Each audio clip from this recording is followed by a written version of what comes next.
budget person, and so there's a lot of overhead there. So anyways, property taxes, so that was it.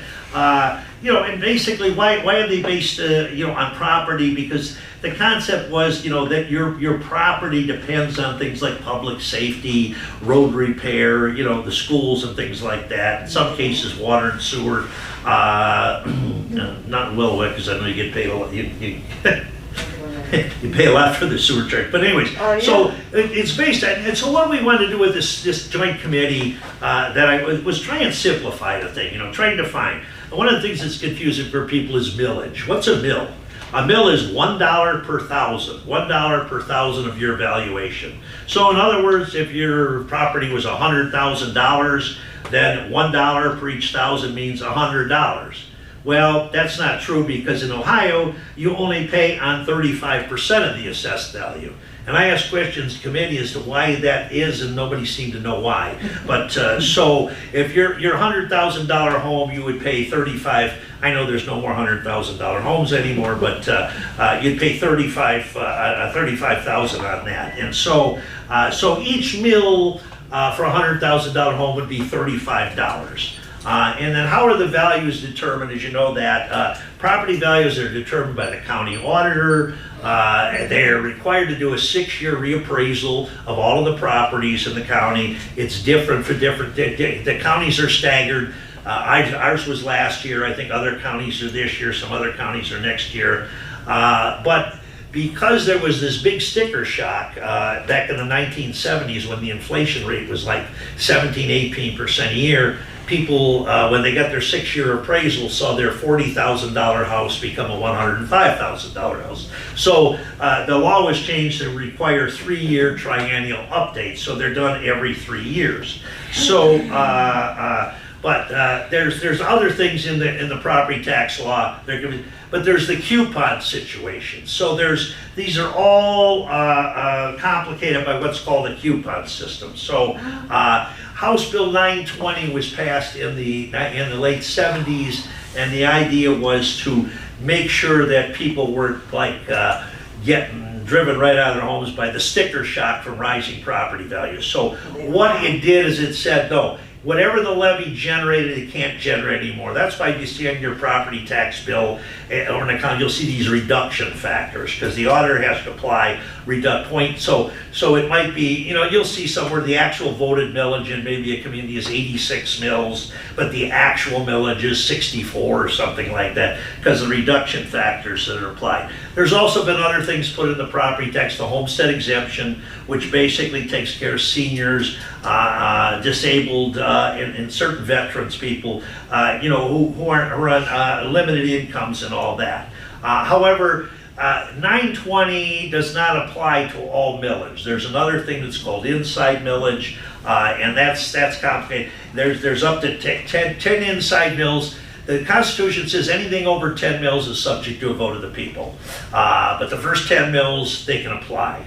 However, in Lake County, your 10 inside mills is only 8.9 mills, because somebody, when he was commissioner, decided, let's give back 1.1 mills, and we did that in conjunction with raising the sales tax from 0.5% to 1%, which is still one of the lowest sales tax rates in the state of Ohio. So, but there were other things the legislature put in to help out. Again, the 10% rollback and the 2.5% owner-occupied rollback. They said, okay, well, I used to tell people when I was in city council, or maybe earlier, to say that, hey, every dollar of your property taxes, you only pay 87.5 cents. The state is paying 12.5 cents. And they were doing that for a long time. But then back in 2011, Kasich, to balance the budget, eliminated all that except for existing levies.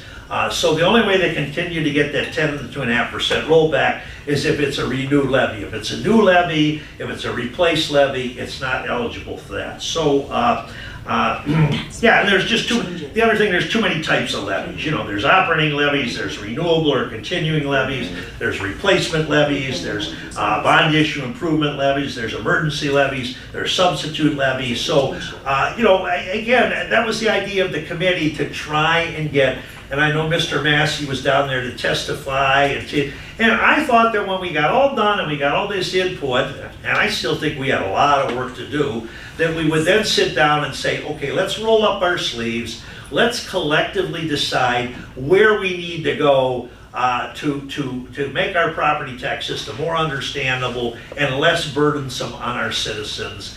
And we didn't do that.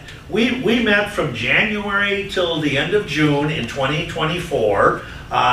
Then you break at the end of June, and it's election season, so nobody's doing anything. Then we come back after the election. I said to the chairman, I said, are we going to sit down and somehow see what is our path going forward? I mean, this is a 10-member committee. How do we do?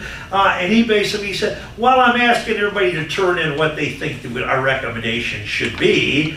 And I said, well, that's fine. Then we can all sit down and go over it. We never did. He picked and chose which ones. He put them in the report, issued the report. The committee's life was until December 31st, 2024. He issued the report on December 30th, 2024. And so that's where we're at. So I just think there's still a lot to do. So we passed the budget, and we have some of these changes. The governor has vetoed several of them. One was overridden and all that. The governor has now formed a new task force to look at property taxes and all that. So, but again, that's where we're at. So, but we need to do something, because you might be aware of what is out there. There is a movement out there to put on the ballot, and through initiative petition, they'll need 413,000 signatures to totally eliminate property taxes in the state of Ohio. That was just and now that is approximately 21 or 22 billion dollars that would be eliminated. And I can guarantee you, the state would probably need about a 22% sales tax rate to compensate for that. That is if the state says, we're going to take care of those local services. So, I think we really need to, and I even said that last year. I said, if we don't do something, we're inviting a draconian report, a draconian effort to totally ban property taxes. So, and the problem is that, you hear from some of these people that I serve with, and they say, well, these schools are just stockpiling money, they're sitting on oodles of money on it. I says, you show me a school board member or superintendent that just loves to go to the ballot and ask people for more money. I mean, it's problematic. But again, so I think it's like everything else. There has to be compromise. There has to be shared sacrifice. I think we have to basically say, listen. And I know that one of the issues that is going to come up for a veto override in October, because they didn't have enough votes to do it last Monday, is going to be something that's called the 20 mil floor. Now, the 20 mil floor is something that's in law that says, in order to qualify for state funding, we got to see a local effort of at least 20 mils of school taxes in order to qualify for state funding from the state foundation formula. Okay, but over the years, the legislature has picked and choose what applies toward that 20 mil floor. So if you have a school district like Willoughby Eastlake that has a significant amount of emergency levies, those emergency levies don't count against the 20 mil floor. So as a result, everything up to the 20 mil floor is not subject to 920. So that's why there was probably a significant spike, especially in the Willoughby Eastlake School District. Now, I have told the school board members, is Jamie here? I've told her, hey, we're going to have to make changes on that. That's not going to last and all that. And I think the schools understand that now, and I think it's like everything else. Let's sit down, let's map out a plan so that we can make this top change, but so that we just don't say, boom, chop things off with an axe right at one time and all that. And I think that's going to be the argument, because I was supposed to speak on the 20 mil floor on Monday, but that veto override did not come up. And I said, listen, I've talked to my school people. They understand that we've got to make some changes on that. Unfortunately, the legislature was the ones that exempted emergency millage and other type of millage from doing that. But you just can't impose that type of sudden sticker shock overnight. So I think what we need to do is sit down, and I'm glad the governor has included on his, and I don't know why he didn't put me on, but he didn't put any legislators on there. But he put some school people on there. He put our county auditor on there, and so we'll see what they come up with. But I've already got the leaders of the legislature, the Senate President, the Speaker of the House, say we don't need another study committee. We did all that last year. We didn't. We did a lot of studying, but we didn't come up with their recommendations. So, anyways, that's probably okay. Let me just go into some other things here in the budget. Okay, now along with this thing, yeah. So the school funding formula. A lot of people say, what's happened with the school funding formula? How come the state isn't picking up more of the load for schools? I agree, and that was when they passed the Fair School Funding Formula 4 years ago. It was supposed to be implemented over 6 years. Put some money in the first 2 years, then 2 more, then the next 2, and then the next 2. And the idea was, and I remember I was on the committee and I says, well, what do we tell people back home? Is this going to eliminate property taxes? No, but it's going to make them happen less often. So we would see. So what happened in this budget? They kept this fair school funding formula. They didn't put enough money into it to what we had thought we needed in the years 5 and 6. But the other thing, they did not adjust the base. So all of the expenditures are based on a base year of 2021 and all that. So, and we could have funded that, but we keep cutting revenue from the state income tax, which nobody seems to be asking for. I've got colleagues on the Republican side say, I have constituents that say, what do you mean you cut my state income taxes a couple times in the last years? I haven't noticed that. No, nobody's noticed. Well, the people making about $5 million have noticed it because it's a good chunk. But the problem is we're giving away existing revenue that we could address a lot of these issues. So some of the other issues, I mean, the problem, the school funding is they've also created over $1 billion now for what's called vouchers for private schools.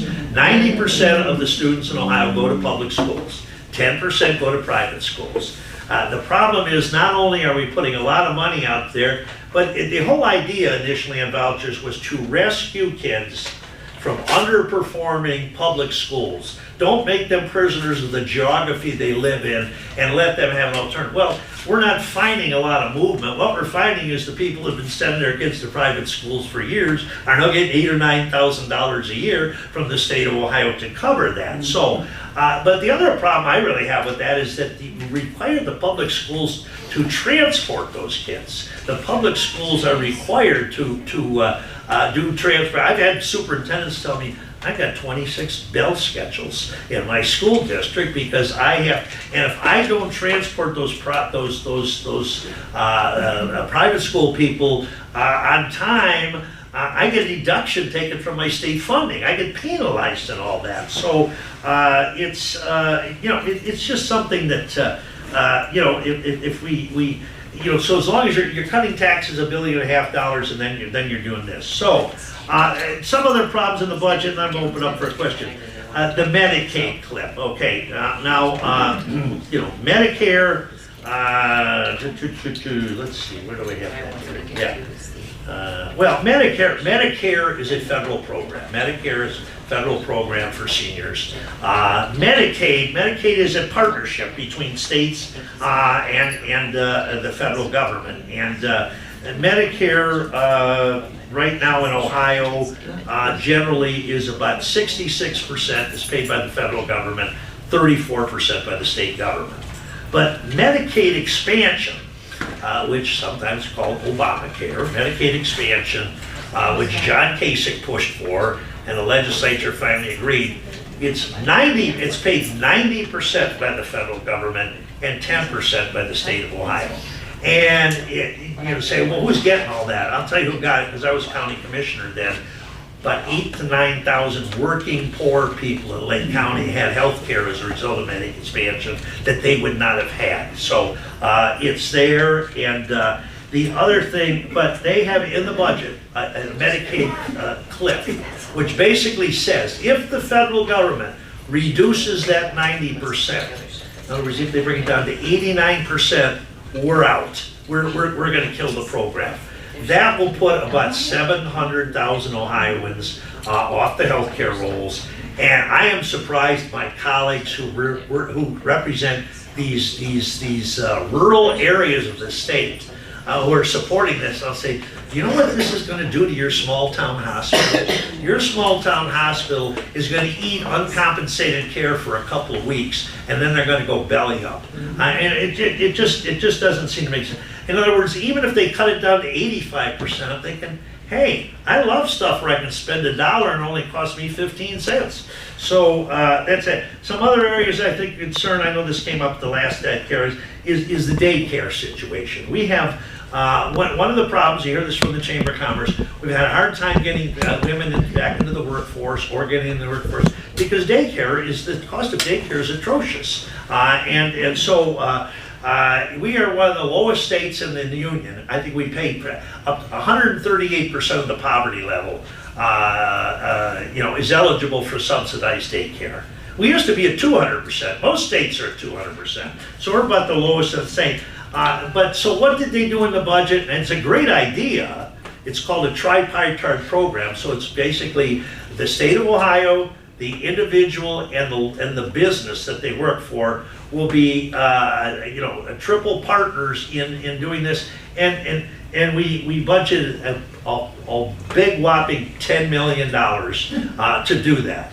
I sit there saying $10 million for a critical need, and we gave some football owners $600 million for a damn stadium. And so, it's just, so we, and the other thing we have to do is we have to rebuild the capacity for daycare, because when we had the pandemic, people weren't working. A lot of those daycare providers went out of business because there was no business there. So we got to encourage that discipline to be kind of developed in our school systems and things like that.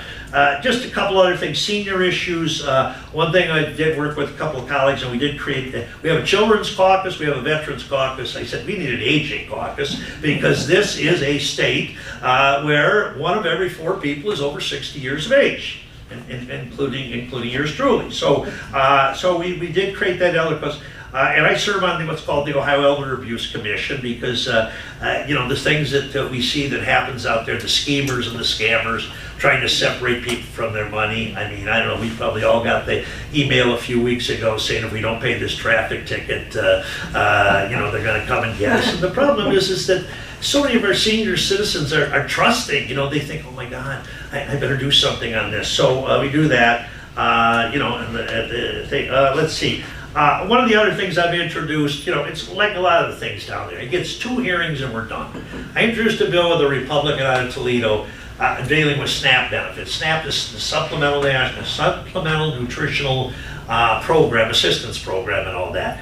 After the emergency was declared over, after the pandemic emergency, we've got about 70,000 senior citizens in Ohio that get $23 a month in food stamps. Now, as I said back at the time when I did my testimony a few months ago, I said, that's good for about 3 dozen eggs. $23.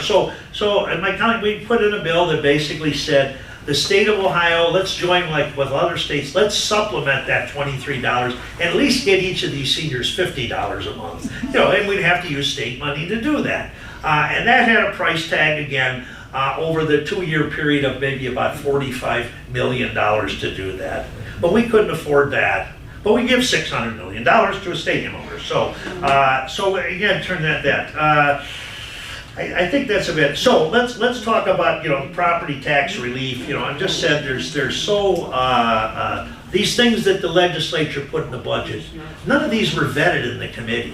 The joint committee that I sat on. These all came up in the last 3 weeks of June.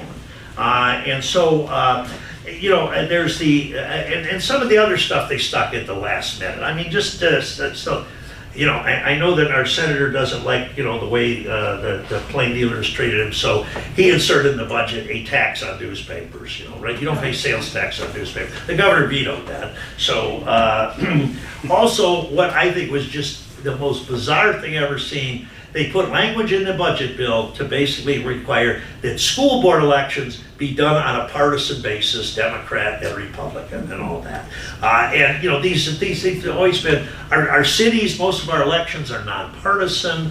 to do this in the school board. So the governor did veto that, and and I used to wonder, well, what about somebody who wants to be on the school board that doesn't vote in primaries and basically says, I'm an independent and all that? Well, they have to declare one way or the other to be on the school board.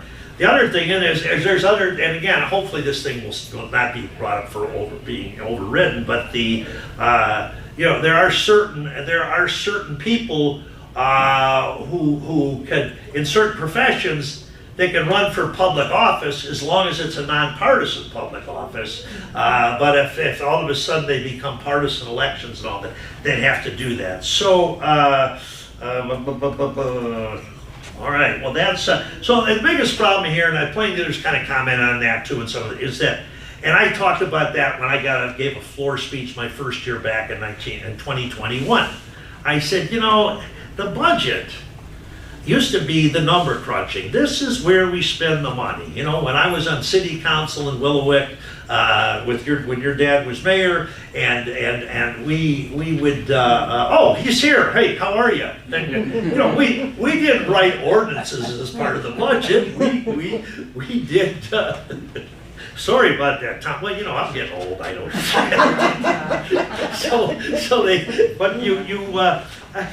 Number cruncher, but they're writing, and even the president, the speaker said the other day, he says sometimes this eliminates having to go through the committees and get the purpose of the committee system is so people can come in and testify. This change, some of these school changes that popped up the last week of session, the school community got 15 minutes to testify. 15 minutes to testify on these things. So, in other words, so that's the problem. There's too much stuff getting hidden in the budget bill, but it's really has become.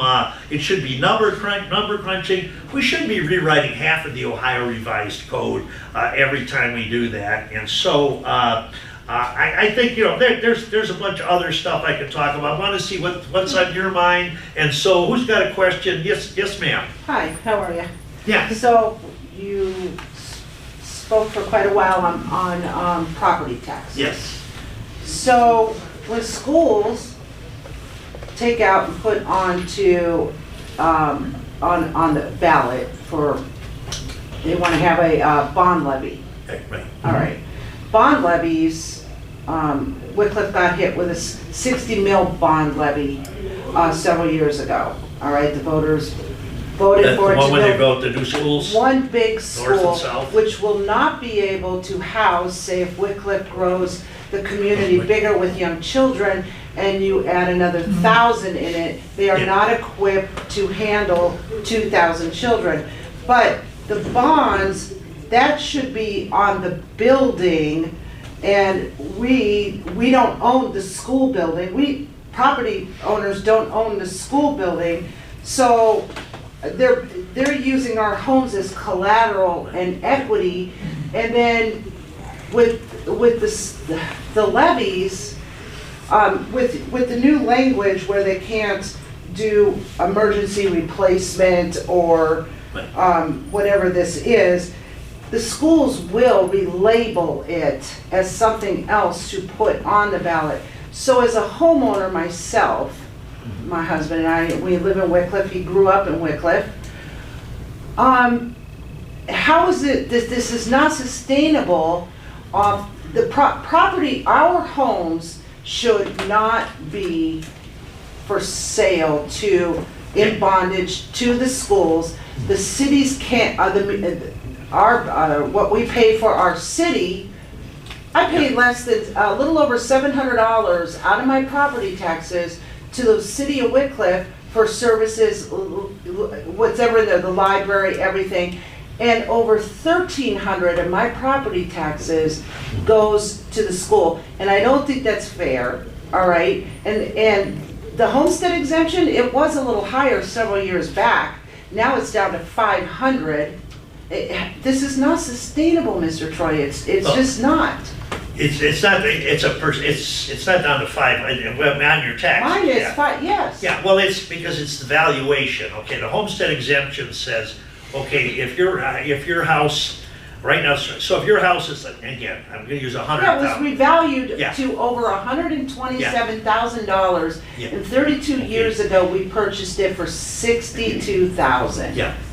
Well, if your problem is worth $200,000, okay, and with the 35%, that means it's $70,000 upon which it's taxed. I'm just using an example. Okay. Okay, what the homestead exemption says, okay, we are gonna reduce, it doesn't reduce that 70,000 by 28,000, it reduces the 200,000 by $28,000. So then it's 35% of $172,000, okay? So yes, so obviously the homestead exemption dollar amount that you're showing as relief on your property taxes is obviously going to do. So you talked about the bond issue in the schools. Okay, what can we do?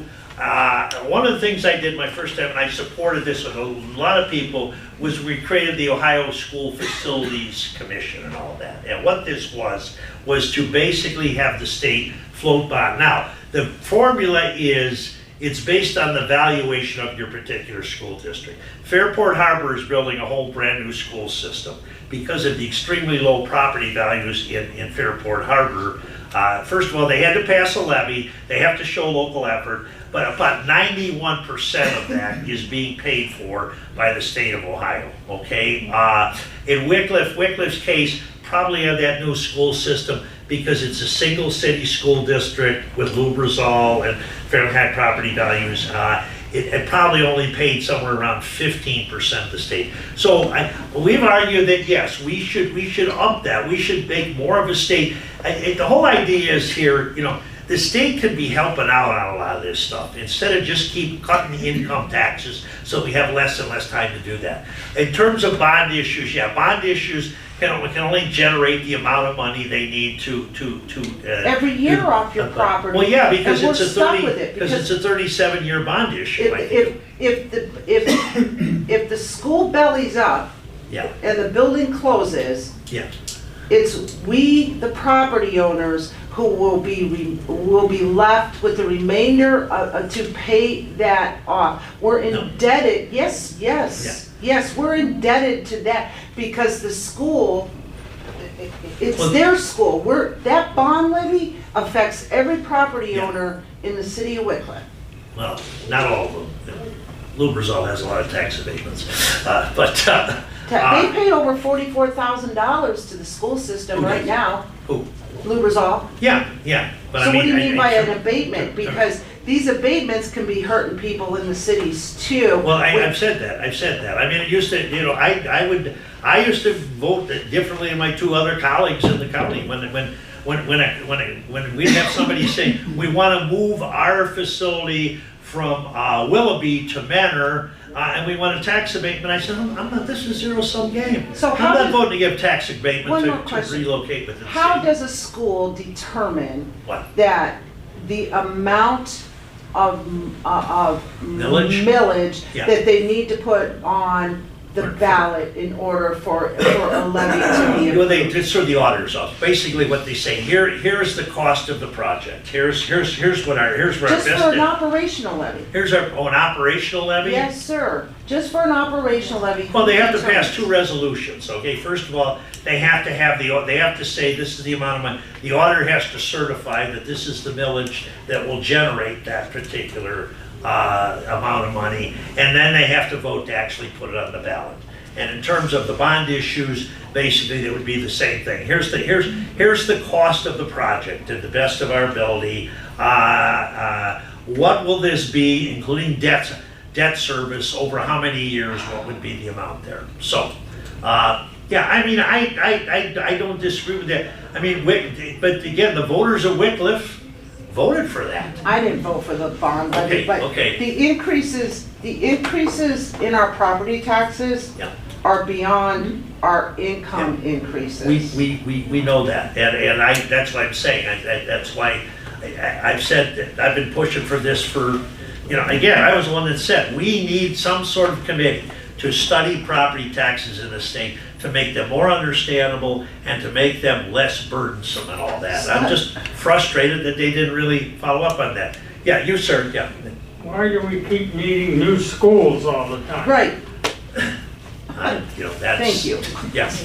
Thank you. Local issue. Well, I mean, at one point, when you go back about 25 years, not so much in this area, but we needed, I mean, some of these schools like Longfellow School in Eastlake, I mean, he may have went to school there, Henry once or twice, I mean, in some cases they are, I mean, if you'd have seen some of the schools throughout the state of Ohio, I mean, when kids in class sit next to the coal dust bin and things like that. So, but no, I think it's a good, I mean, I think there was a legitimate argument I hear from people.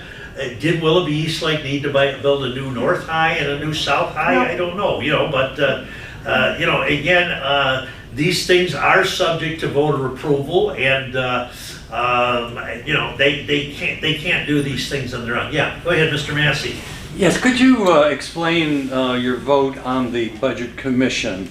I've been to a lot of Budget Commission meetings in Lake County, and they're really nothing more than a rubber stamp. And my understanding of the Budget Commission, they're supposed to be the checks and balances within our system so that the taxing authorities are not taking too much money out of the community.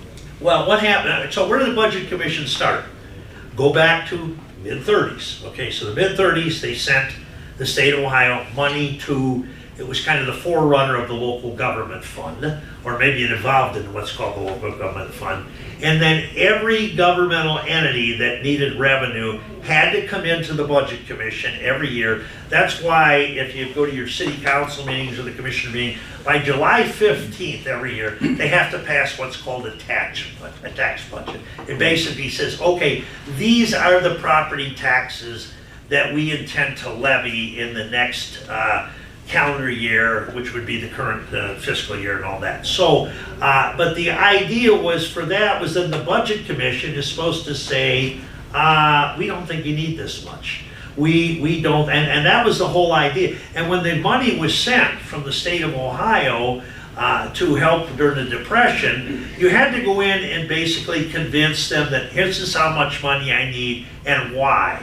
And what happened in the late 70s, early 80s, people started being, Mentor would come in and basically say, well, we need all of the money because we're going to build 4 more police stations next year and hire 200 more policemen and all that. And then the other community would say, well, why the hell should I be realistic and come in here and be honest about what I'm doing? So they decided, well, let's just create an alternative formula. So right now you have an alternative formula. It's not based on need, but I know what you're saying about with the Budget Commission, and there are, I know of at least 2 entities in Lake County, and one of them has a little conflict with one of the members of the Budget Commission, I mean, I'll be blunt with you. The Lake County Crime Lab was getting 3/10 of a mil, the Lake County Crime Lab, and the prosecutor comes in and says, well, I want to increase that to 8/10 of a mil. I says, you want to add 0.5 to 0.3? And he said, yeah. I said, that's 200, I said, you're only effectively collecting 0.21 on that 0.3, so you're asking for about a 400% increase in revenue. And he says, yeah, we need that because that way we can stay in business for 25 years. And I says, well, that's not the way it's supposed to work. You should do that. So now you know what happened. I would confirm exactly what you're saying. I beat him off. I was able to actually beat him down 1/10 of a mil, my colleagues. But but what happened while that was going on? Oh, I'm getting calls from all the police departments and all that. Why are you against solving crimes? Why are you supporting the criminals and all that? I mean, it's that type of nonsense. Well, Representative Troy, I know, through the audit that I've done, that they're accumulating $1.6 million a year, more than they need to operate the crime lab, and they now have $10 million. So I would concur exactly with what you said. Yeah. But that's, as I analyze the other taxing authorities in the county, we've got Deepwood that's had $65 million, Lake Metro Parks $30 million, and I just saw another figure for all the schools in all the state of Ohio. They've got $10 billion in cash, where the state of Ohio only has $4 billion. So as I tell the commissioners, you can't keep sucking the lifeblood out of the community. Right. Well, now that section, that was in the budget too, okay? the governor only partially vetoed that section. So he basically said, no, there is a role for the Budget Commission, but I think what he vetoed was the language says the Budget Commission has the power to just, boom, lop off whatever they don't need and all that. The problem, and I tried to discuss this in committee back and toward the end of the year, I said the problem, this year, I said was, the Budget Commission is made up of 3 elected officials, the prosecutor, the treasurer, and the auditor, two of which have nothing to do with budgeting. Treasurer just collects taxes and distributes them, and the prosecutor's a legal counsel, all that. So I'm just gonna say, how do we make sure we have a system that we don't have 88 different varieties of how this is gonna be done and all that? I mean, I just said, I asked Representative Thomas, I says, what are you gonna do when the mayor of the largest city comes in and tells the auditor that says, well, if you're gonna lop off any of my budget, don't count on my support the next election. I'll be working against you and all that. And so, I know, at one point somebody says, well, we gotta have elected officials on there because that way they're accountable. But something tells me that I might be better off with finding 3, blue ribbon citizens to sit there and make these decisions. Yeah, we were suggesting that. The ORC did have the capability of adding 2 citizens to that, but you had to get 1,000 signatures, I think, on the ballot. But Jim, I asked that question a lot in the study committee, and the funny thing was, I had 4 county auditors sitting there, one from Athens County, one from Greene County, somewhere else, and I said, so the County Budget Commission, don't you have the authority to say you do not need that much money? 2 of them said, my prosecutor says I can't do that. 2 of them said, my prosecutor says I can do that. So, it sounds like somebody needs to get the Attorney General's opinion to find out which is right here. But yeah, I know what you're saying. And so but I think that we have, and that's what I'm saying about the 20 mil floor. I think we've woke these people up and say, listen, this movie's going to change. This movie's going to change. So let's figure out a way that we can collect. Nobody wants to starve the provision of critical public services that you provide, but on the same hand, I talked to some of the people with developmental disability years ago, and I said, when I looked at the balance carryover, I said, wow, that's pretty healthy. I wish I could do that. I wish I could have that much money sitting in the county's budget as a carryover. And I got statements like, well, we just don't want to have to go back to the ballot again. So, I mean, there is this, but I said, well, unfortunately, and I agree with you, is that money should stay in the taxpayers' pockets until you need it. Then you go and ask them for it and convince them to pony it up. But they don't care. They don't care because they're lining their own pocketbooks because obviously it's just a vicious cycle. Yeah. And then all they care about is receiving their monies from their outside donors for their next campaign funds. And and when you have members, I don't think they get a lot of campaign. when you have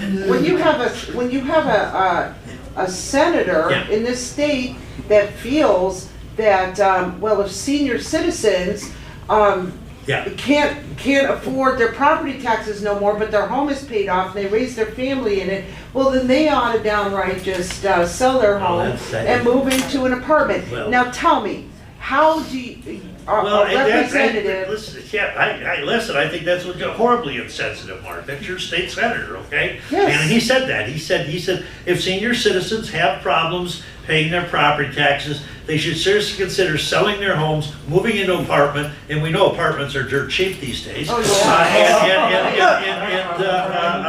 and create more housing opportunities for the public. I mean, I know it's just. He's denied that he said it. But why didn't he say to Jimmy Haslam, instead of buying that $25 million house down in Florida, pony up your own money for your stadium? Exactly. Representative Troy, a couple things that bother me. Inside millage again is unvoted and should only be a maximum of 10 mils, 1%.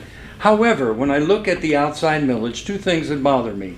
One is joint vocational schools. They can collect up to 2.5 mils, but they are not subject to House Bill 920. Therefore, an outside millage that is treated like inside millage, I say is inside millage. The other is the 20 mil floor for all of these schools.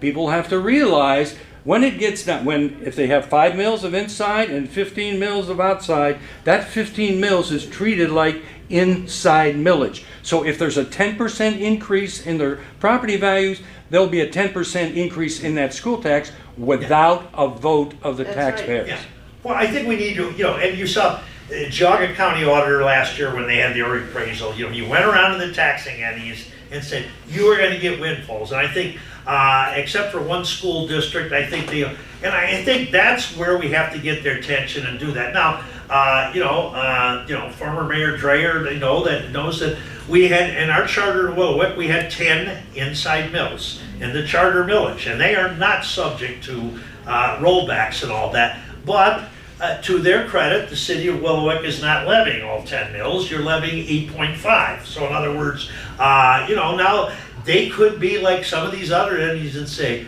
no, let's just levy the 10 every year because it doesn't require a vote, and we can pile up the money in reserves and all that. So I know we have to, somehow, get them to understand. The other thing is that the school stuff, the problem I had is that so much of this stuff popped up in the last few weeks. It needs to be vetted, okay? In other words, okay, if you're going to, tell me why when a school district says, oh, if I don't have at least a 40 or 50% carryover, it will hurt my bond rating, or I need to do that. And then I said, well, let's examine, why do we make schools forecast 5 years out? If you got to forecast 5 years out, yeah, you're probably going to be, piling up money and all that. I mean, we just need to, but I mean, that's why we need to really, sit down. And I just don't, the frustration I have with the legislature now, because when I was there before and I chaired the Ways and Means Committee and we looked at a lot of programs, I created subcommittees that says, let's spend some time drilling down on these issues. All you do is you hear bills. People come in and testify yes or no on the bills. We don't sit and drill down through this stuff and do, you watch Congress, they have hearings on this particular issue, or they have these people come in and we don't do any of that. And I think we need to do more of that. So all I want to know is that the last thing I want to see happen is that we pull the plug on all this stuff, and all of a sudden all these taxing entities find themselves in a bind. Some won't, I agree, but find themselves in a bind and really run to the ballot asking for more levies, and people say, oh my God, there's 7 levies on the ballot this November and all. I am voting to totally repeal property taxes in this state. But I have another story on that though. Before this revaluation, I got wind that the revaluation because of the sexennial revaluation was going to be 30%. And then what I said was, well, we've got to go out and tell the taxpayers how much each taxing authority is going to get and what it's going to cost per 100,000 for each taxpayer in the taxing district. I was told, no, Brian, you can't go out and do that. And I said, well, why not? And they said, well, because we got levies on the ballot, and if people know the truth, they won't vote for the levies. Who's the they that told you that? Let's say I'll say an elected official, all right? Okay, all right, well, yeah, well, I think, no, transparency we need, so I think we need to, yeah, it's a problem we need, and in other states, this is not just in Ohio, this is every state. This has been, because there is a shortage of housing, and as a result of the shortage of housing, the prices of housing are going way up, and so much.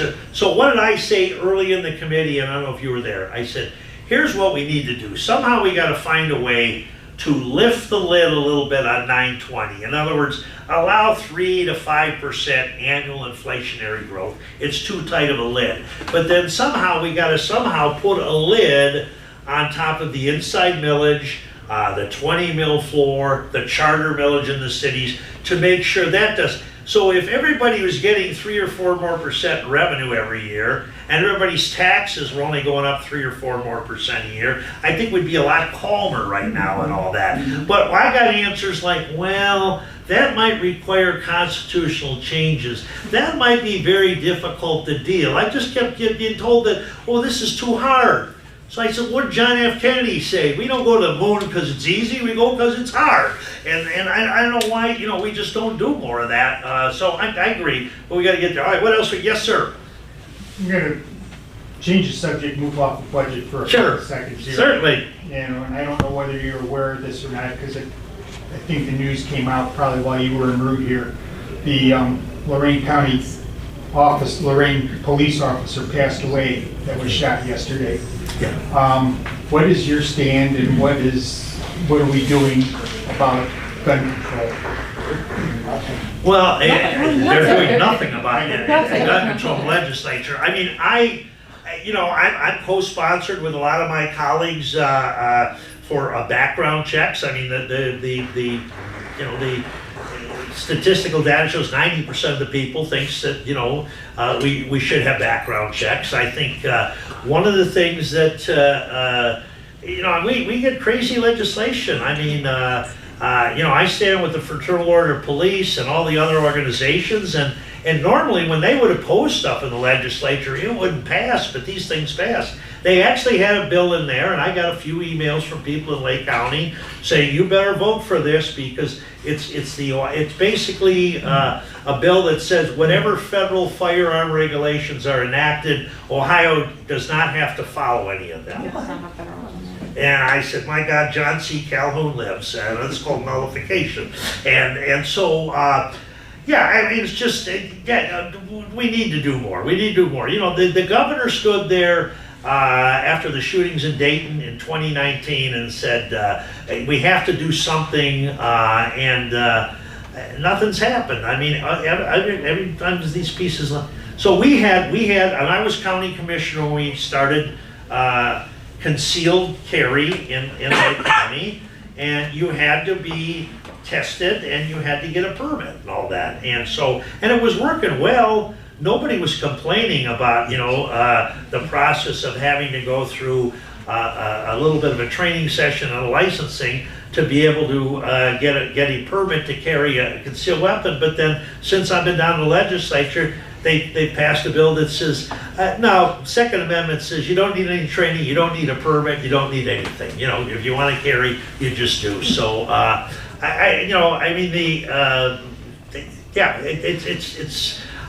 can remember even when I was city council, the police used to say, "Guys, the criminals are better armed than we are in the police department and all that." So, we need to do some, but it's frustrating because it's kind of like the third rail. I mean, I don't understand where a majority of the people, and I can remember when I was in the legislature the first time, and I used to put a newsletter out, I put a little questionnaire out there, and I said, do you think Ohio firearms regulations are okay? Do you think they should be stronger, or do you think they should be weakened? And you used to come back about 60% thought they should be stronger, about 20% said, or 25 said they'd be okay, and then 20% or so said they should be weakened and all that. And someone says, well, that's not a very scientific poll. I said, well, I think it's more than scientific, because those 20% that think they should be weakened, they also wrote me long epistles as to why they felt it should be there. So I think that, but yeah, I need, I don't have the answer except, trying to support common sense gun legislation. I think we should do that, but you see how difficult it is to get that done in Washington. And okay. All right, yes, sir. Yes, sir. Regarding the gun thing, Yeah. why can't we find out how much the gun lobby is paying these people who are being elected? Well, Let the you people make their decision. can find out. I mean, it's just They it don't just tell you is. that. They don't tell you exactly Yeah. what's going on. All right. Well, let me give you a good example. I'll talk about when I was county commissioner, and our current state senator was sitting next to me, and Mr. Hammercheck was sitting down the way. We had the Moms Demand Action come into the commissioners meeting. The Moms Demand Action came into the commissioners meeting, and they said, we would like you to declare the first weekend in June Gun Violence Awareness Day in Lake County. Gun Violence Awareness Day. And they said, we are not here to take anybody's guns away. We are not here on any gun control, but Gun Violence Awareness Day is all that. And so I said, well, I think that's a reasonable request. And, current state senator, then commissioner said, he said, well, ladies, he uses that word ladies. Hey, ladies, I just think that you're well-intentioned, but I think you're probably just being misled by a group that has a real political agenda. I just leaned to him. Unlike the NRA, huh, Jerry? And so, but so we did the proclamation. Two of us signed it. John Hamercheck and I signed it, declared, and then I called my buildings and grounds guy, and at the time, who I'd hired, and I says, do you have those lights that you can shine on the courthouse tower and all that? I says, the Flood Violence Awareness color is orange and all that. I says, can you give me an orange light up there all weekend on the Lake County Courthouse and all that? And he did. He did. Anyway, all right, yes, sir. Yeah, just a statement. I was at the party in the park, and I noticed right next to your booth, they had abolish property tax. Okay. And they had signing people up. Right. Is that gonna be on the ballot? If they, well, yeah, they're shooting for November of 2026. It's too late to get it on this year, but yeah, well, if it gets 413,000 signatures, and obviously they'll get more. But if it gets 413, they have to get, and they have to have so many signatures. They have to have signatures from at least 44 counties, a minimum of 5,000 in I think at least 44 counties and all that.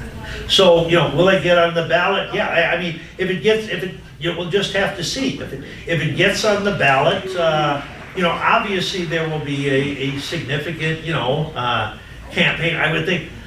Let me go way back my first time in the legislature when Dick Celeste was governor, and he came in. Jim Rhodes had raised the state income tax 50%, and then Celeste, we were still in the bind. Celeste raised it another 40%. They got signatures. That was put on the ballot in November of 2020, or November of 1983.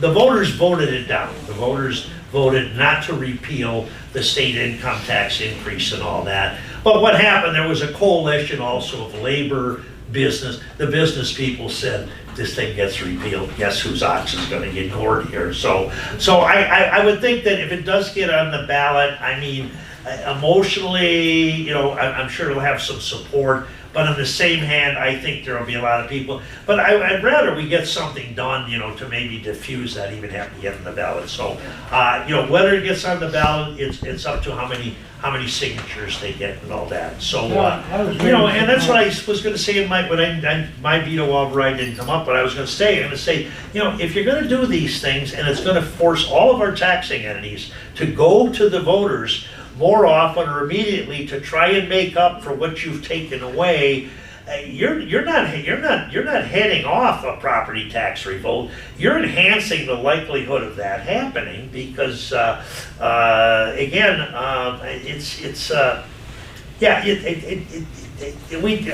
argument is that. I mean, sometimes I have to disagree with my colleagues. They'd say, well, we shouldn't do this because the voters voted for that. I said, well, we got to make sure they understand what they were voting for on the statement. But I would rather than having the voters have to support these things, that we step up to the plate more. I mean, I just keep thinking $5 to $6 billion before this budget, another $1.4 billion for this flat tax thing. That's $7.4 billion. Over a 5-year period, which means that's a gift that will keep on giving. That 7.4, and we weren't. Listen, when I was there in the legislature, actually, our highest state income tax rate was 8.5%. Right now, it's 3.5%. Soon to go down to 2.75 next year, and all that. I said last year when we were 3.5%, we've cut it by 2/3. Why don't we just declare victory and move on here? And that's it. Yes, ma'am. Representative Troy, could you tell me, can you explain this a little bit for me? In 1997, the Ohio Supreme Court ruled that the way the state funds the schools is unconstitutional, relying too much on property tax. Could you elaborate a little bit? Yeah, well, what that was, they sued because they basically said, the Ohio Constitution says the state shall provide a thorough and efficient form of public education. public education. Some other stuff is creeped in now, but, and so in 1997, the DeRolf decision basically said that the present school funding formula is unconstitutional. It's too reliant upon property taxes. The legislature did some things back then. Now, I wasn't in the legislature. I left in 96, you know, I decided I wanted to be a senator, and people like Ashtabula said, no, not this time. So, so a year later, I became a county commissioner. But, so in 90s, what the legislature did after that point, you know, they changed the formula a little so that this discussion was taking place when I was there before 97, okay? And I said, okay, so you want to take these schools like Trimble Local in Athens County, that's spending only $3,000 a student, while Kirtland's spending $10,000 a student. So the only way you can raise that, but of the $3,000 that Trimble Local was spending, $2,400 or $2,500 that was coming from the state of Ohio and all that. So I said, okay, well, they said, we need to get more money down to those school districts. I said, well, the only way to do it is you're gonna ask my people, like in Kirtland, they're gonna have to pay more state taxes to raise the tide for those school districts. And they may be willing to do that until they put their next levy on and somebody says, well, why you got a levy on the ballot? Didn't we pay more state taxes to help schools? Yeah, but we didn't get any of that. That went to these poor school districts. I said, you know, I mean, school funding in Ohio is the purest form of socialism you ever saw in terms of redistribution of wealth and all that. So the problem is that the courts never really leaned on, the Supreme Court never leaned on the legislature and said, get this right, for years and years. So a bipartisan group, former Speaker Bob Cupp, John Patterson, state representative from Ashtabula County, sat down and put together what's called the Fair School Funding Formula. And this thing was being discussed and being put into the 2021 budget when I came back to the legislature, and I was on one of the committees, and I said, this is amazing, because I've never seen anything where the school superintendents, the school board members, the teachers' unions, the teachers' treasurers, all the educational community are in total agreement that we need to do this. So rather than, you know, fighting against each other and all that. So that became, and so the whole idea was that we would keep you know, adding to that fair school funding formula, which required an additional $2 billion in 2021, another $2 billion in 2023, and another $2 billion here in 2025. The problem was they add a little less than the $2 billion, but they also have not adjusted the base upon which everybody applies from 2021. And you know, there's been a significant amount of inflation since 2021 and all that. So yeah, it's still there, but there's nobody enforcing it. You know, there's nobody saying, you know, that you know, so you know, this was the best attempt yet to try and get there and all that. And the problem is we could have fast funded that if we didn't give back these income tax cuts. And you know, I get these statements that, oh no, but these income tax cuts, these are good for Ohio. This improves Ohio's economy. I said, you've been cutting them for 20 years. I says, what has happened to Ohio's economy? I mean, I'll tell you, here's what you're dealing with. I went to a tax seminar in 2023 in Arlington, Virginia, and the guy speaking there, he says, no state except for New Mexico, no state has cut their state tax rates more in the last 20 years than the state of Ohio. Okay, so we have reduced that. So I went back and I told the Republican finance chairman, I said, Jay, I said, just come back from this seminar. I says, and do you realize that Ohio has, except for one other state, no state has cut their taxes rates more in the last 20 years than Ohio? He says, yeah, that's what we put on our campaign literature every other fall. So in other words, it's you know, it's kind of a, so no, you're right. I mean, that they did declare it, you know, and no court has weighed in and says, you know, it's fixed. And I wouldn't count on this current makeup of the Ohio Supreme Court Thank you. to weigh in on this. Thank you. Okay, what else we got here? Somebody else got? Yes, sir. I have two questions. Sure. Two questions. First of all, I want to say I watched you last night on TV. Was I was on TV last On night? the Ohio Channel, on Ford State House. Oh, For okay. the budget. Oh, on the budget, oh, that's an old show. I agree 100% with you. The budget's terrible. Yeah, okay. There's no doubt about that. I'm in finance. I know it's terrible. Yeah. The way they treated the Democrats during the budget process is also just as terrible. Because you guys weren't allowed to interject much or debate about much. It seems like it was pretty well all cut and dry. The first thing I want to touch on is the Brown Stadium. Yeah. Did anyone, when the Haslams came in 2023 or 2022, I got the article at home. Yeah. They received $23.7 billion, not million, $billion from Warren Buffett for the sale of the Flying J truck stocks. Yeah.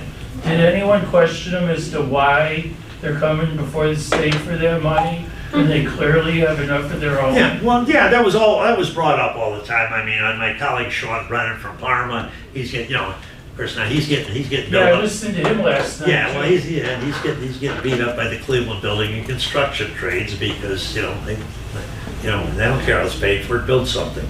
And so, that's it. No, at the last town hall meeting I mentioned, I said, listen, last fall, in the fall of 2023, we had, was it fall of 2023 or was it 24? No, fall of 2024, we had an issue on the ballot, issue 1, which basically was an attempt to end gerrymandering in the state to require a new method by which we would draw legislative districts, okay? Right now, the Ohio House has 65 Republicans, 34 Democrats, okay? We are not a 65 to 34 Republican state. The Ohio Senate has 24 Republicans and 9 Democrats. We are not a 24 to 9 Republican state. I'd say we're probably 55, 45, something like that. So these things are drawn, to ensure, more party control. You might have seen on the news that there's talk about the Texas legislature going in the middle of a census. Though normally you only redraw congressional districts. I heard about that. The year after the census, which is in the years that end with 1. Okay, because census are in the year that ends with 0. Well, what they're doing in Texas is they're talking about redrawing the congressional districts to hopefully shift to basically flip 5 Democrat seats into 5 Republican seats. And this is all an attempt to keep this thin majority, that they have in Congress. So it's just, but nobody, there's just nobody, there's nobody out there that could say, stop, you can't do this and all that. So that's where we're at. So you were talking about the, so at this town hall meeting, I said that when this issue was on the ballot, issue 1, to change the redistrict and all that, I said, Mr. Haslam sent $50,000 to the campaign to defeat it. I said, and Mrs. Haslam sent $50,000 to the campaign to defeat it and all that. So I just wonder if this might be a little bit of payback for their efforts, to make sure we keep these coming in. Now, after that meeting I had in May at the Weller Library, one fellow came up to me and chewed me out. He says, "Don't call that SOB mister." Okay. Still keeping on the Browns. Yeah, okay. My- But the problem is where they get. So it first started out, the state was going to issue bonds, which is a horrible idea. Right. Then the Senate decides, no, we got all these unclaimed deposit funds. Let them raid that. That's stealing, that's stealing. Well, right now. If you go to the Ohio Supreme Court, I can predict how they're gonna, I mean, they're 6-1 right now, and one of the incumbent justices is running against Jennifer Brunner next time, you know, undercover to try and knock her out, make it 7-0, so, Okay, Yeah. keeping with that, just have two more things. yeah. Okay. My friends want to know. Yeah. Your friends wanna know, okay. So, the Haslams are going in front of this committee to get the $600 million. Matt Huffman, Rob McCauley, and Jerry Serino got $110,000 Yeah. from Haslam's. Okay, Okay?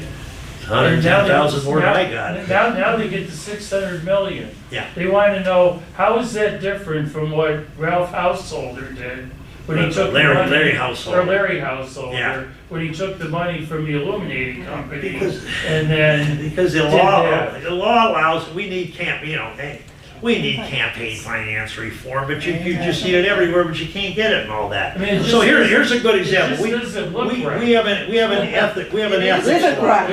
We have an ethics law in Ohio, okay, which basically says if a lobbyist or someone with any interest spends more than $75 a year in the aggregate on me on food and beverage, $75 or more in food and beverages, both of us can go to jail. Now, that same person can give me $15,500 campaign contribution in the primary cycle and another $15,500 in the general cycle, because that won't influence me, that damn food would. So, I mean, that's how, anyways. All right, yes, sir, you got, two more things relating. well, let me get that gentleman back there and I'll come back to you. Okay, yes, Isn't sir. that 600 million a loan that's gonna be paid back? Well, no, because they said, no, there's nothing in there that says he has to pay it back. And all that. What? Yeah, it's,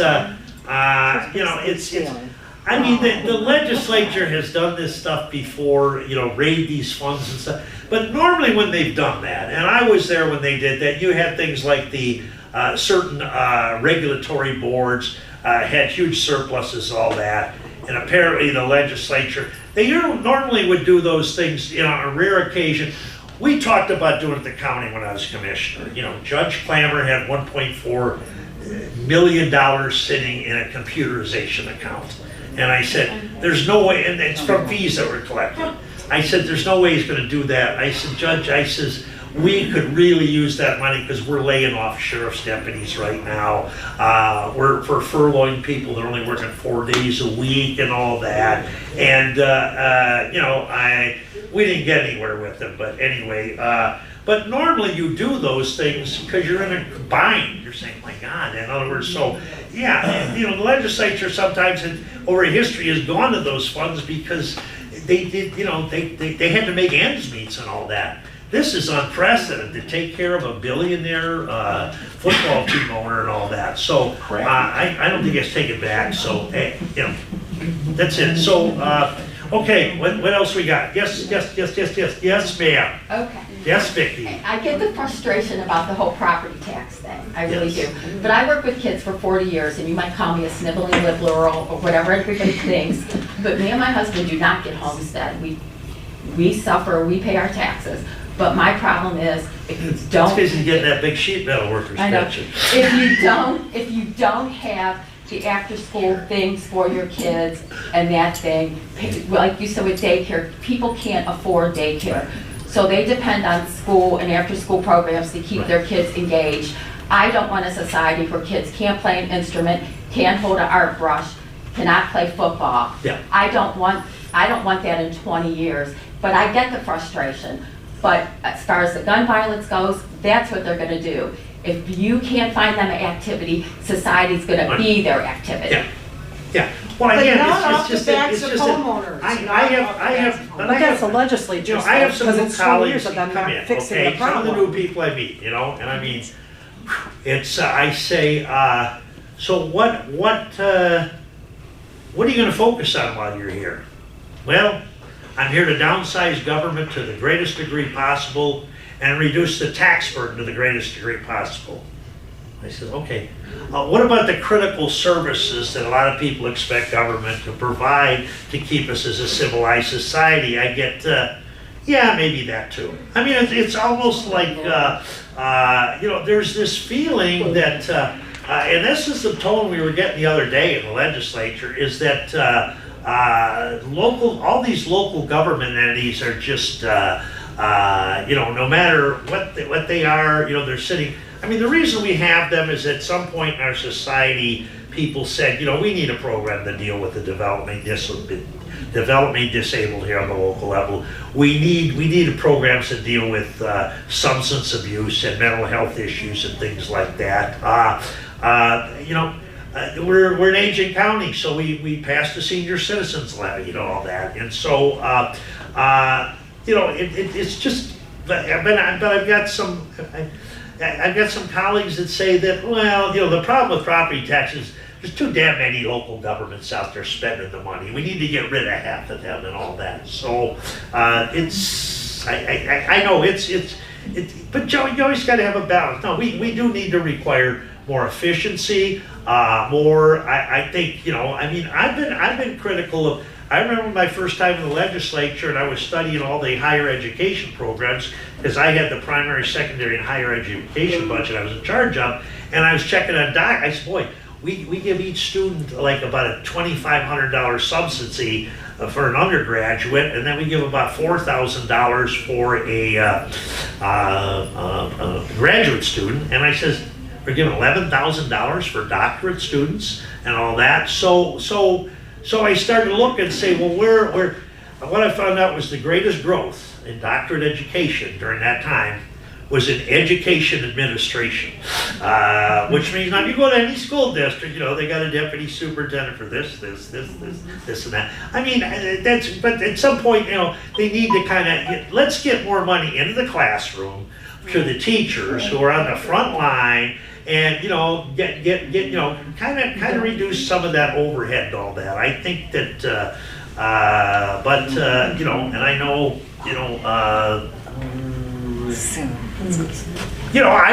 I've always wondered why possibly Wycliffe hasn't had discussions with Willoughby Eastlake, about, and consolidation. Can I tell you, it was asked at I went to several school board meetings, and I remember many years ago also was asked, why does not Wycliffe merge with Willoughby Eastlake? Answer was, well, it would cost the Wycliffe community much more money. But in the meantime, they want all these more families to move in, and yet they're not going to have the room on this big, huge campus on the hill to house even 2,000 students. We are down now to 1,200 or under now, and Wycliffe only has a 3-star rating. We have 7 principals, a school superintendent that just got hired for $154,000. That's not including a little over 40% of his benefits package that gets tied into that, which is over $200,000.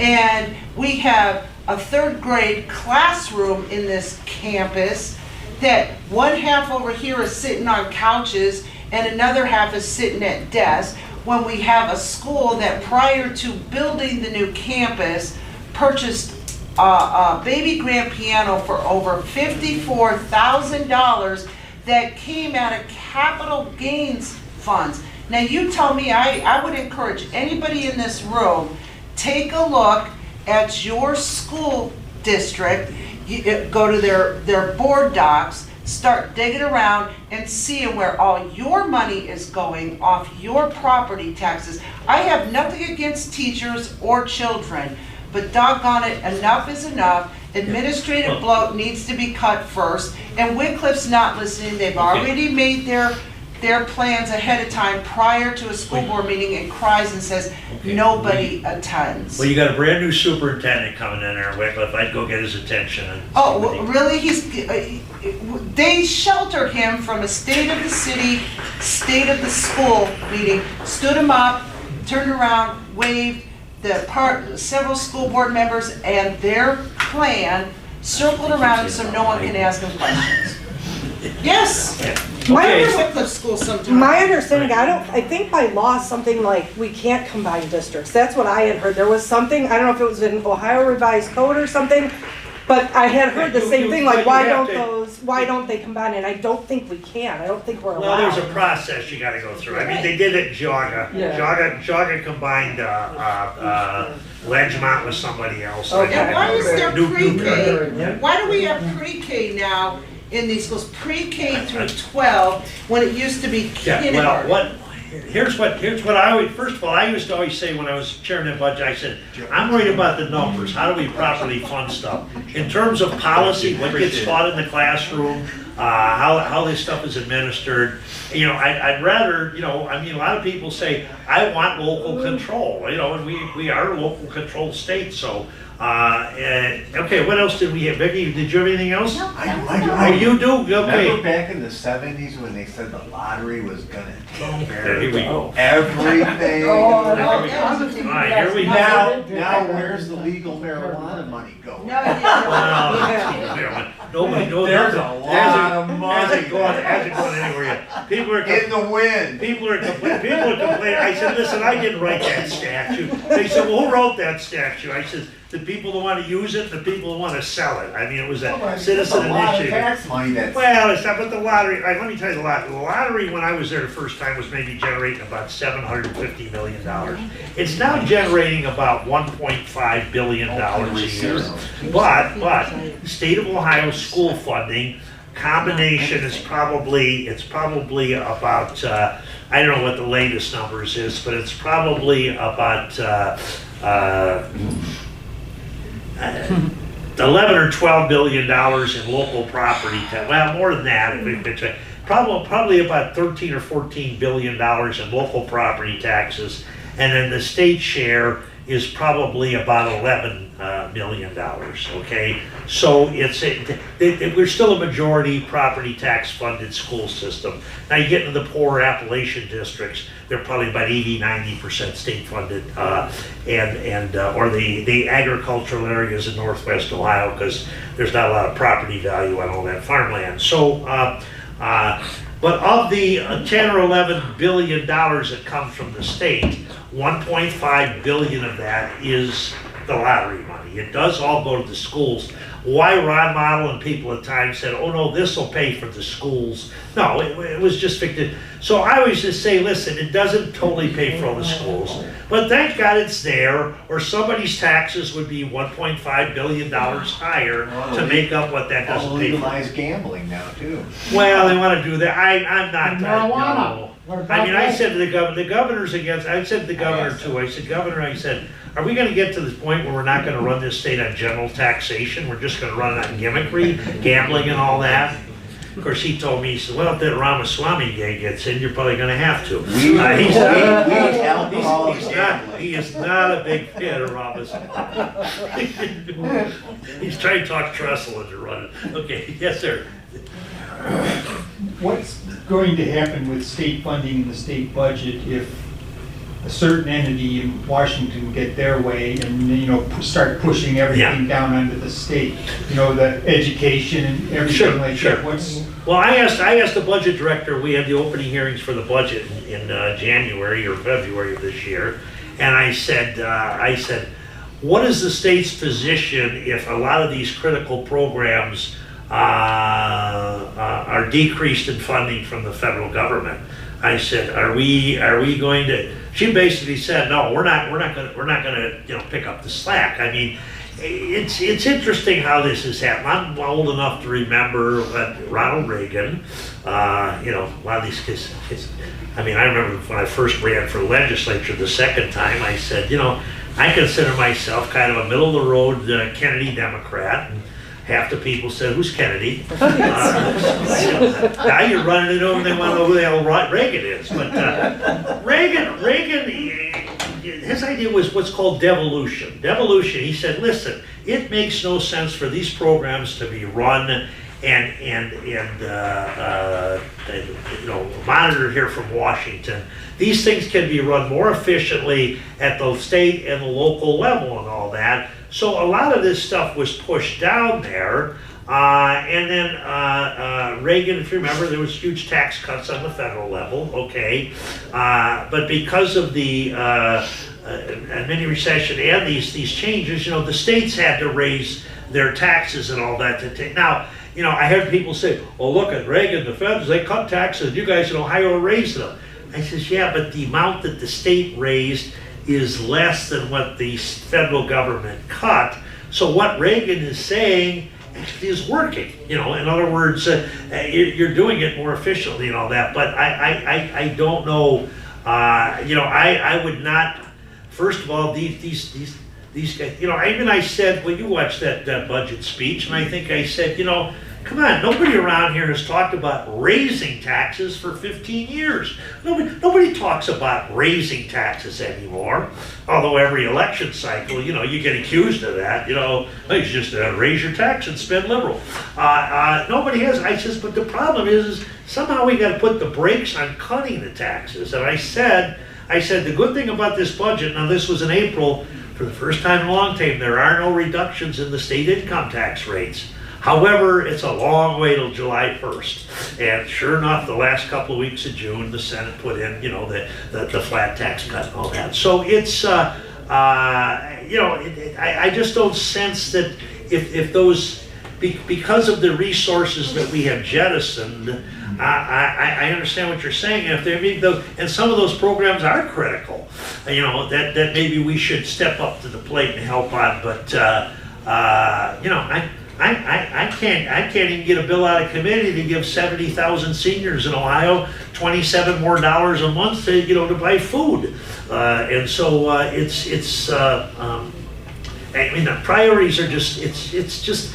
So, and we even talk about these property tax cuts and the 20 mil floor, and putting the reductions in the inside millage. A good example was when I was county commissioner and we had to raise the sales tax. Lake County was the first county to pass this piggyback sales tax, 1/2 of 1% in 1969.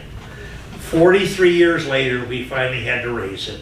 In 2012, bipartisan, Ray Science, myself, Bob Alfaldish, we went from 0.5% to 1%. Ray only wanted to go 1/4%. I said, Ray, problem with that is that in 2 years we're going to be in problem here. So I said, how about if we bring it up or raise it at 0.5%? But let me look at this inside millage. We're collecting 2.1 of the 10 inside mills to the county general fund. Let's see what happens. So I did a lot of research, found out as long as that was set that way back in the 1930s, we could reduce it and nobody else could grab it. Because as soon as I talked about reducing it, I had people like Kip Molnar and Men Around the Lake say, oh, I'll grab it for Men Around the Lake. I said, no, I'm gonna make sure nobody else can grab it. So in other words, so we did that. Well, I remember I had some guy from Kirtland Hills call me up and he was, oh, holy hell about me raising the sales tax. And I said, sir, you live in Kirtland Hills. I just want you to figure out how much a 0.5% sales tax a year is going to cost you compared to how much a 1.1 mil reduction in your property valuation in Kirtland Hills is going to be, because you're going to, you know, you're going to make out better. And that's one of the problems with some of these tax things. It's kind of like the income tax stuff. The people that Bill Blessing is the chair of the Senate Ways and Means Committee, Republican, great guy, I served with his dad, and he's with me. He says, I'm of the camp that we need to get tax relief to those that need it the most.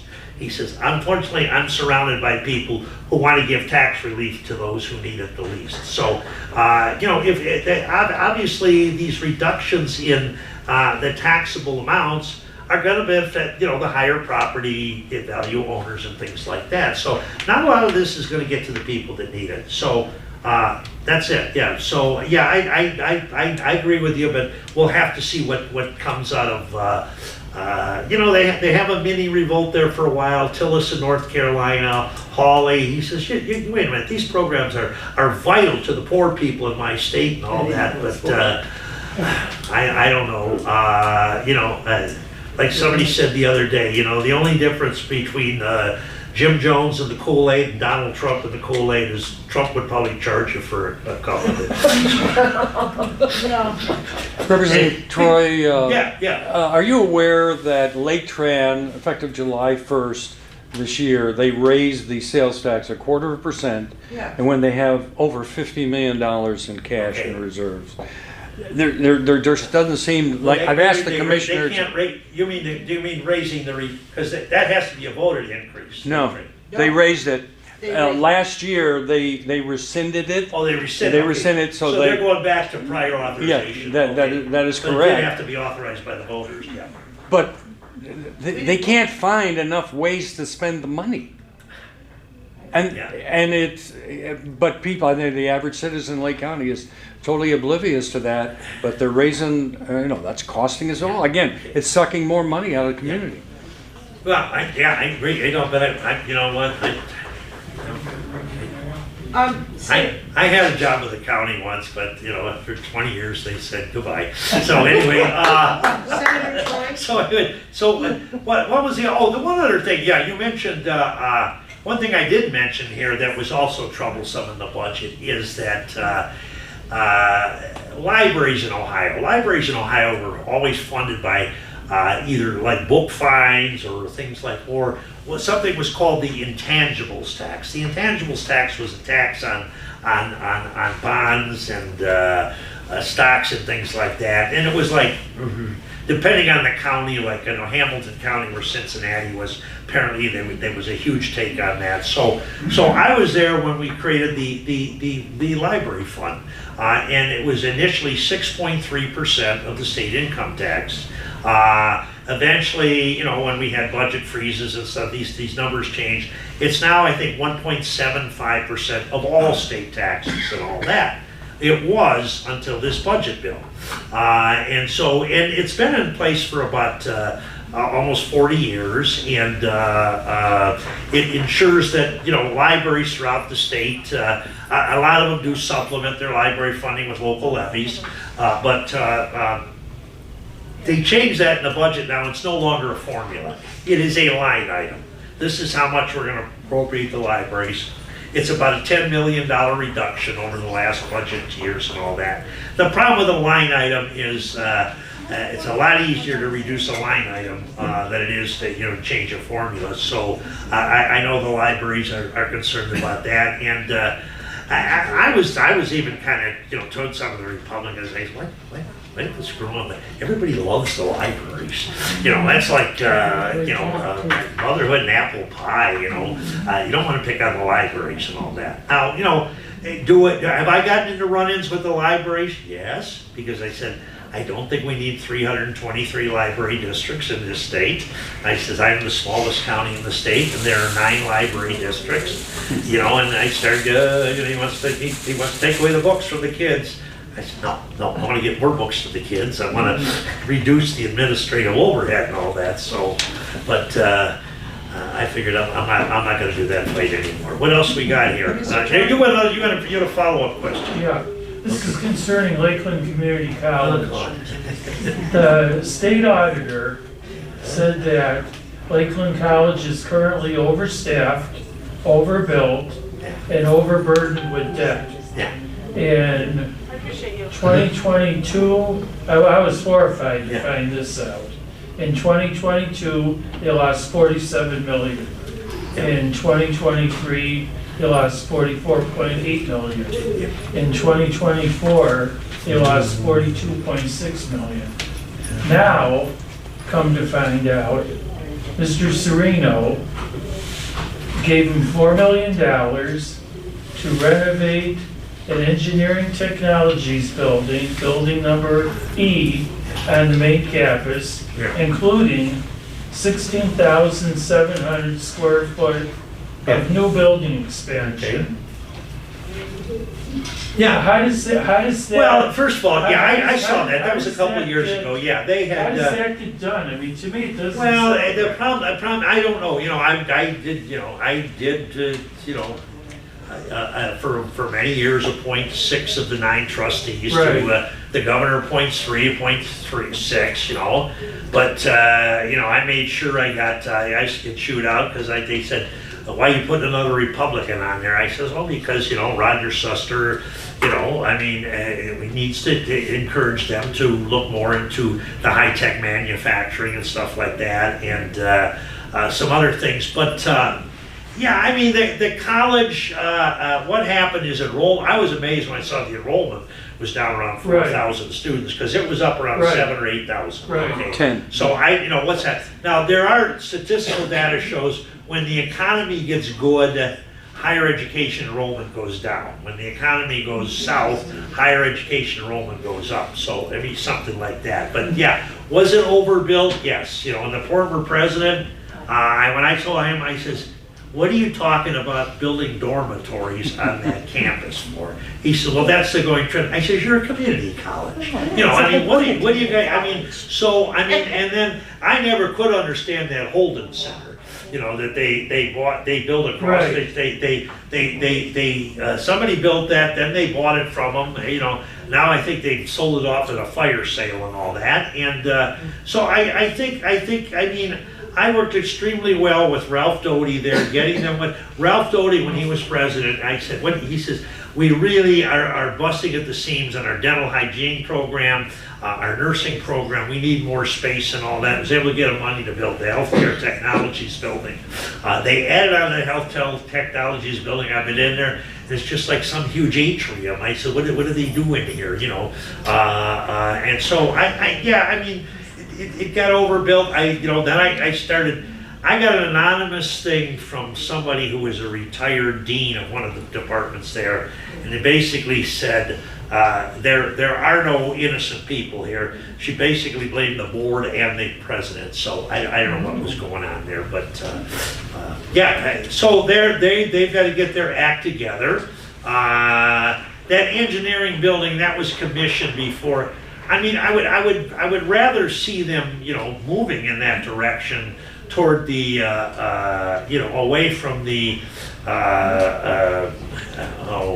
the more philosophical disciplines, apparently that's hugely concentrating on welding, which I think there's a real demand for. But I always used to ask out loud, I says, does each one of you hands, does Lakeland Community College know what Auburn Career Center is doing, and Mentor Schools, Tech Cred program and all that? I mean, are you people, are you on the same page, or are we being very duplicative here with some of these efforts? So that's the only comment I have on that. Okay, yes, ma'am. Okay, so the building that you just mentioned that Lakeland took over, I believe I read an article last year, Signature Health bought that.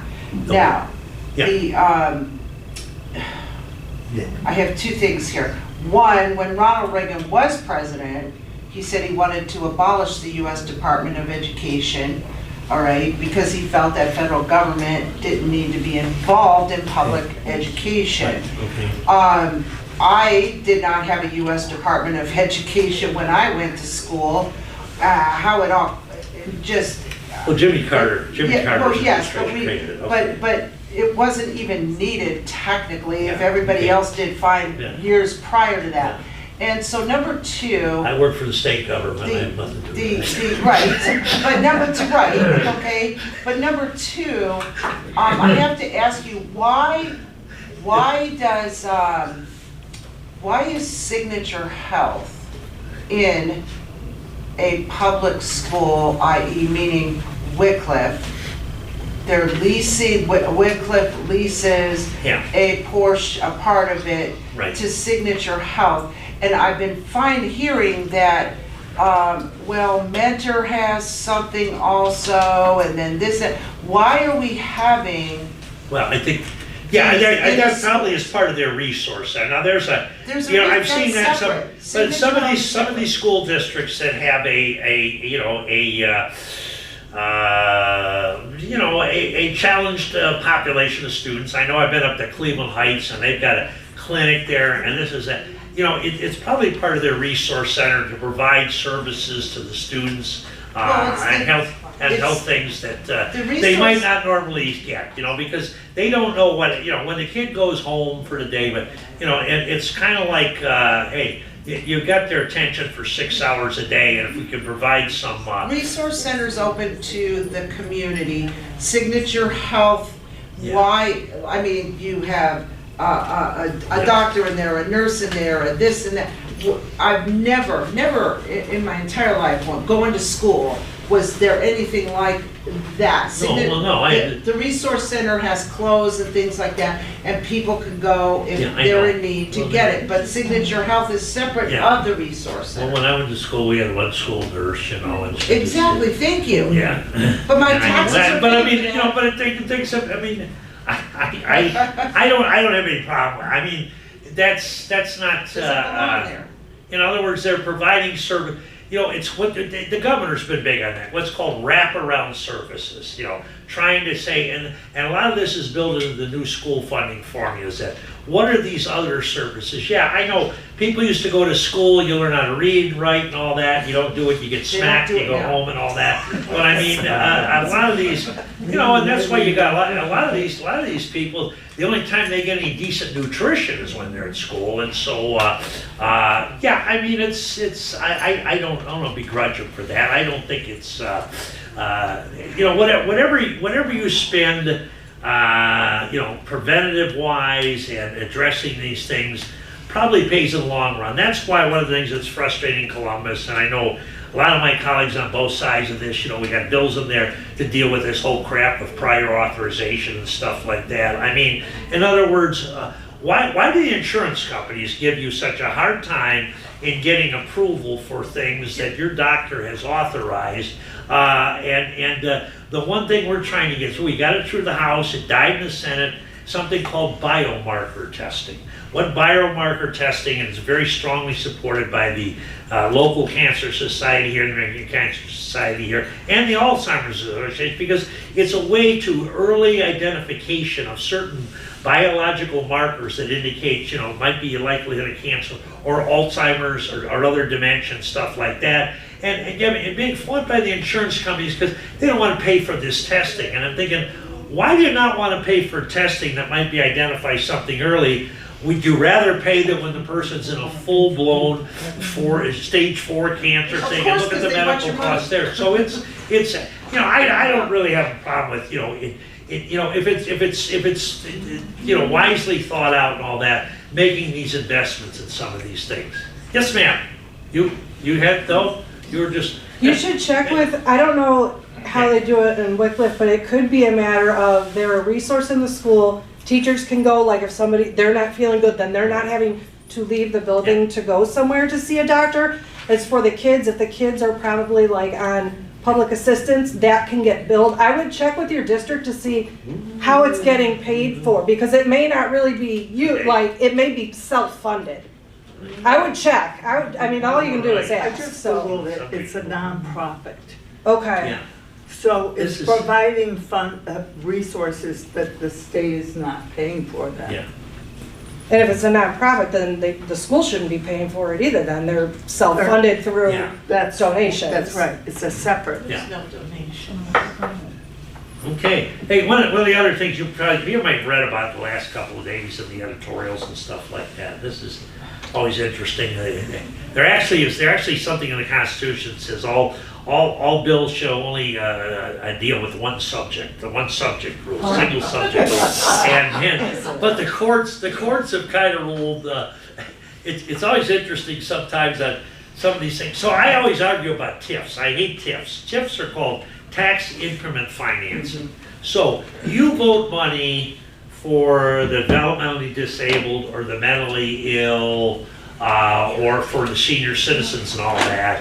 And the government is allowed to redirect those resources for developments and say, we're going to tip this. Mentor does this all the time. I think, you know, we just, my budget director at the county says we just lost it when we saw that Mentor's latest tip was the new loading dock on the back of poles. So what it is any new real estate coming in can be redirected to pay for infrastructure. So a lot of times you'll see, and you've probably seen this with the new housing development out there in Painesville Township, and they had to talk to the school board, and they're talking about a TIF there, which basically allows some of those taxes that have been voted for other purposes to be used for sewer and roads and water lines and things like that. And I remember the tax committee talking to some of the auditors from the state, and I says, I just think this is morally wrong. If people voted money for the developmentally disabled, how can that money be redirected to pay for, water lines and sewer lines for some developer and all that?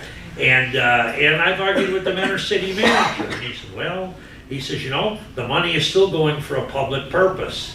I said, not the public purpose it was intended to, and so I'm just wondering why somebody hasn't sued on that and all that. And but then there have been times where the courts have said that, well, whatever the legislature allows you to do, you're allowed to do. So that's kind of where we're at on that. Hey, one other thing, let's see, well, there are two bills I did talk about. We did vote for this House Bill 15 or Senate Bill 15. A utility, it was a utility. It had to be a good bill because First Energy and American Electric, all the major utility companies were opposed to it.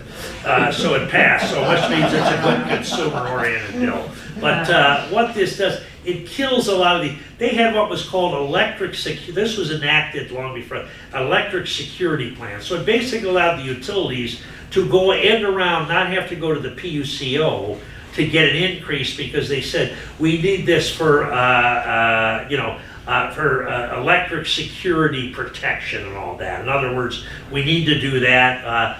There were times where the PUCO or somebody signed off on First Energy getting a rider put on your electric bill for grid modernization, but they never spent the money on grid modernization. And then when we said, well, how come they don't have to pay it back? And they said, well, there's a court decision that says they don't have to pay it back. So at 15 takes care. First of all, it kills the last remnants of the corrupt House Bill 6, the householder bill, and all that. Because what we were doing is, as part of that bill, and probably I wasn't there, but it was order, I guess, to get 50 votes in the House. They had to throw some sweetheart deals in, which were subsidies to 2 coal-fired plants, one in Indiana and one in Ohio. And you've been subsidizing those coal-fired plants. With this bill becoming law soon, those subsidies end as part of that. The other thing, though, it does require, we know we've had problems around here when we have these storms. By God, August is coming up, let's hope we don't have another one. But where, we get power outages that last for days. And this basically requires the utility companies to kind of do what we used to do in Willowick.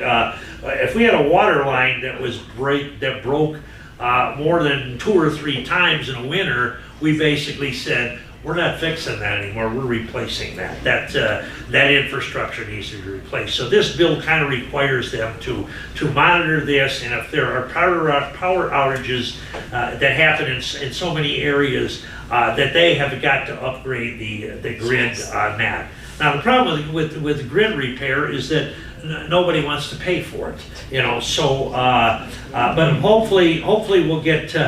Again, the fact that they opposed it, they called my office, didn't they, Annie, and said they wanted to meet with me on that. Were you? I don't know. Maybe you weren't there yet, but